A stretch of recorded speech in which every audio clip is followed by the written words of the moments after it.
The Trade is brought to you by Vantage Markets, delivering one of Australia's most trusted and award-winning trading experiences. Explore smart trading at vantagemarkets.com.au.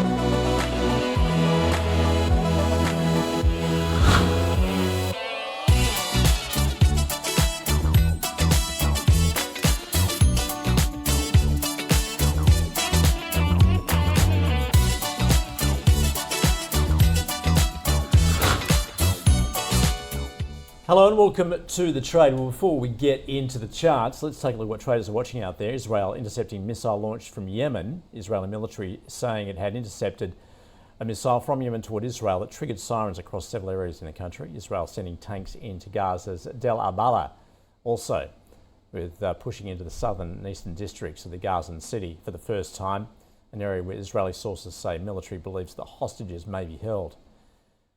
And in Ukraine, Volodymyr Zelensky saying, and will say it will hold Russia to peace talks in Turkey. Peace talks between the two countries are planned for Wednesday in Turkey. That's according to Russia's TASS news agency. All right, let's take a look at the charts now to get into those that matter. David Scott is senior market analyst at StoneX, joining us now. Scotty, welcome back. Good to see you. So, let's begin with what we're seeing in currencies at the moment. Obviously, we've got push and pull factors going on, particularly also, I guess, what's developing as far as trade, tariffs, or those deals not being done at this point.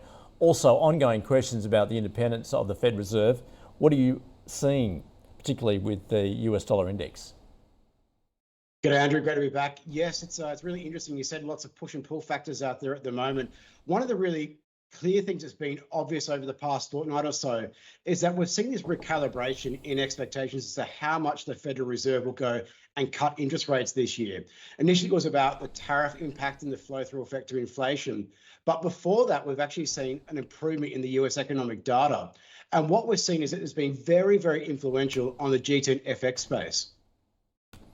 All right, well, let's get into your first chart then. We take a look at the Fed pricing and exactly how that's playing out. Yeah, so basically 2 panes here. On the left-hand side, you've got in black the Fed funds curve for 2025 based off futures markets. So basically the amount of cuts that are being priced in by the market. And in yellow, you've got the US dollar index, the narrow DXY. And just on the right-hand side, we're looking at a correlation coefficient scores against G10 FX Universe against that rate cut pricing. And if you look over the past fortnight, it's been really, really strong across most major FX pairs, including against the Aussie dollar. And somewhat unusually, we know that interest rate differentials play a big role normally when it comes to bond yields further out the curve. We know that risk appetite also can play a role at times. But right now, it looks like what we're seeing is that those Fed expectations are really in the driving seat when it comes to currency markets. All right, so let's take a closer look at the US dollar index itself, and is it likely to retest those lows? Well, at the moment, we saw a pretty decent move yesterday based on no real information, it's got to be said. But from a technical perspective, it does look vulnerable to the downside right now.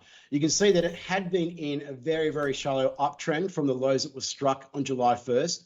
But what we've seen since then is that it tried to go and break the 50-day moving average on the top side on several occasions last week and was comprehensively rejected. And then yesterday, we saw it break that uptrend. Now, I'm not sure whether it's going to stick at this point in time because there was no major catalyst and there's not a lot of information for traders to go and digest this week. But if we see that go and stick, we see that close at this level or lower today, it's going to greatly increase the risk that we're going to see a resumption of that broader bearish trend and potentially bring in a retest of the July 1 lows that we saw set earlier this year. Now, Scotty, a falling US dollar, lower treasury yields, clearly supportive for gold. We did see it pop overnight. It has been trading in, sort of had consolidation in the last couple of months. Is it likely to break out of that? What are you seeing?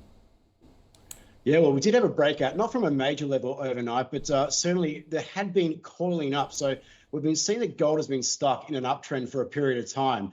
And what it was doing was getting capped at 3,360. And just the way that it's coiling up there, convention suggests that it was likely to go and break to the top side rather than the downside. And that actually played out yesterday. helped undoubtedly by that weakness in the US dollar.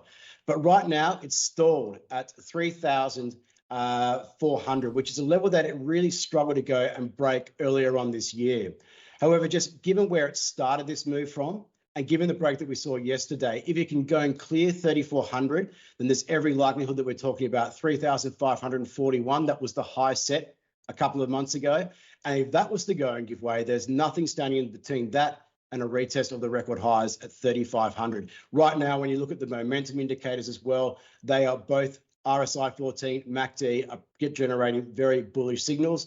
So it favours upside at this point in time. All right, well, that's what we're seeing with the key precious metal. Let's turn to a base metal in iron ore. Now, Scuddy, it has been doing very well of late, sitting comfortably above $100 a tonne. What's actually driving that at the moment? Good question, mate, because when you look at the fundamental backdrop for iron ore, it doesn't really explain why it's trading north of $100. I know there's been some headlines out there about a dam being constructed in Tibet, a very big dam, mind you. Also, some rumours about a potential restructuring of China's steel industry. But when you go and look at the price action in iron ore, this is SGX iron ore futures, a lot can be explained by what we've seen in the price action. So it was in a downtrend, which was broken pretty comprehensively. Then it went and cleared the 200-day moving average there in red. And you can just see the accelerated move. And we've seen volumes picking up, which is a bullish sign. RSI 14 and MACD are both generating very bullish signals, albeit they're now very stretched on the top side. And it's interesting to see where it's now sitting on the charts. $104.25 is a level that's acted as both support and resistance in the recent past. And it's now gone and tried to break that level on a couple of occasions, including today, and has stalled and reversed back beneath that level. So that's a really key level to watch in the near term.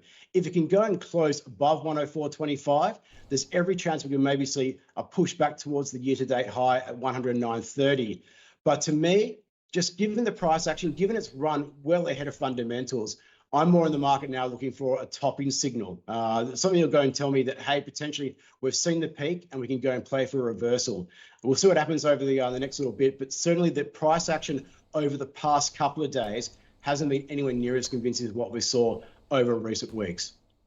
And finally, Scotty, let's turn to Bitcoin now. Of course, having recently set a new record above 122,000 US dollars, has since come off that. What's the chart telling you about where it's going to go next? Well, the one thing that I like about Bitcoin is that it's very, very attuned to what the price action is. It respects a lot of the patterns that we see. And right now, it's sitting what you'd call a textbook bull pennant pattern. So what we're seeing is a big run up. We saw the record highs, and then what it's done is pull back, but we're seeing a series of higher lows in the process. So it's calling up in this price range, and convention suggests that if we go and break that pennant resistance, we're likely to go and see a retest of the record high. So that's the level that I'm watching today. It kicks in around about 119,700. If the price can go and clear and close above that level, there's every likelihood that we're looking at a retest of those record highs. Undeniably very bullish at this point in time. And when you look at the momentum picture as well, we're seeing early evidence that MACD, RSI are starting to go and flick higher again in positive territory, which is a good sign for the bulls. Scotty, great to get across what you're seeing on the charts. Thanks for joining us from StoneX. Always great to be here, mate. Take care. And that is The Trade.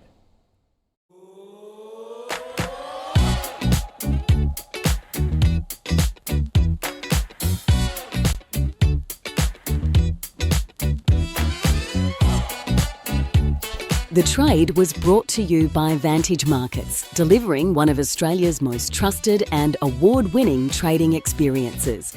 Explore smart trading at vantagemarkets.com.au.